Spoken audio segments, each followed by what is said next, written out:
Presented by Nisa Films.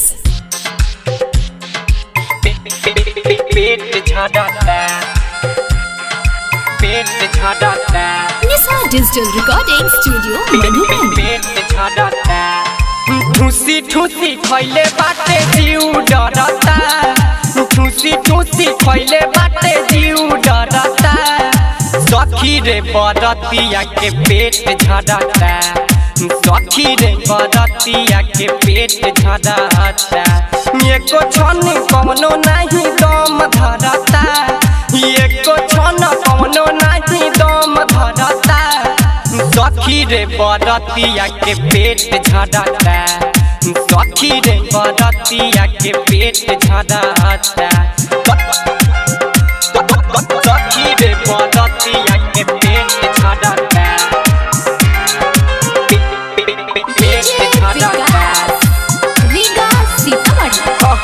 लगता ऐसे जैसे बाहुबली, सखी रे फेल हमार भइल बा मोती, भइल बा मोती, लगता ऐसे जैसे बाहुबली, सखी रे फेल हमार भइल बा मोती, चाटता अंगुरी जैसे बाजिब चटोरे, कुत्ता के जैसे खाता हड्डी न छोड़े, कुत्ता के जैसे खाता हड्डी न छोड़े, इहे देखी देखी हमरा खीस बढ़ता, इहे देखी देखी हमरा खीस बढ़ता, सखी रे बरतिया के पेट झड़ता, सखी रे बरतिया के पेट झड़ता, सखी रे बरतिया के पेट झड़ता। Mixed by Ranjan Rohit.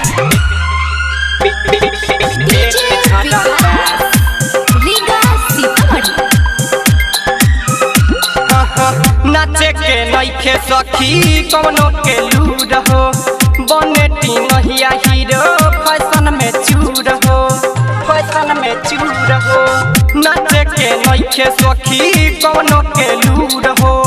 बनेटी नहिया हीरो फैशन में चूर हो, बातें न माने हमर बामू हजोरे, ओइठल छोड़ाए मोए कर सखी रे भोरे, ओइठल छोड़ाए बे कर सखी रे भोरे, जब जब ताकता नीऊ तो आँख मारता, जब जब ताकता नीऊ तो आँख मारता, सखी रे बरतिया के पेट झड़ता, सखी रे बरतिया के पेट झड़ता,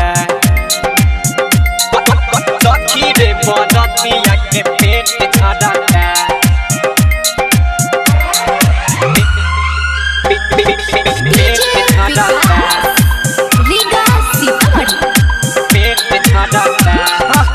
बुढ़वा सब बीड़ी पी के कोयले बाधुआ, छमरा सब पान खा के थूक देता हुआ, थूक देता हुआ, बुढ़वा सब बीड़ी पी के कोयले बाधुआ, छमरा सब पान खा के थूक देता हुआ, राइटर अमित साहेब रंजन रोहित हो, राहुल रसिक हमारा बड़ता खीस हो, राहुल मनीष हमारा बड़ता खीस हो, ठूसी ठूसी खाता नहीं मन भरता, ठूसी ठूसी खाता नहीं मन भरता,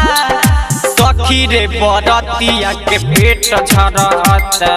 सखी रे बरतिया के पेट झड़ता, ठूसी ठूसी खैले बाटे जीव डरता, ठूसी ठूसी खैले बाटे जीव डरता,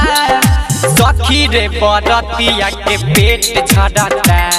सखी रे बरतिया के पेट झड़ता। निशा डिजिटल रिकॉर्डिंग स्टूडियो मधुबन पूर्वी चंपारण, कॉन्टैक्ट नंबर 9199425490।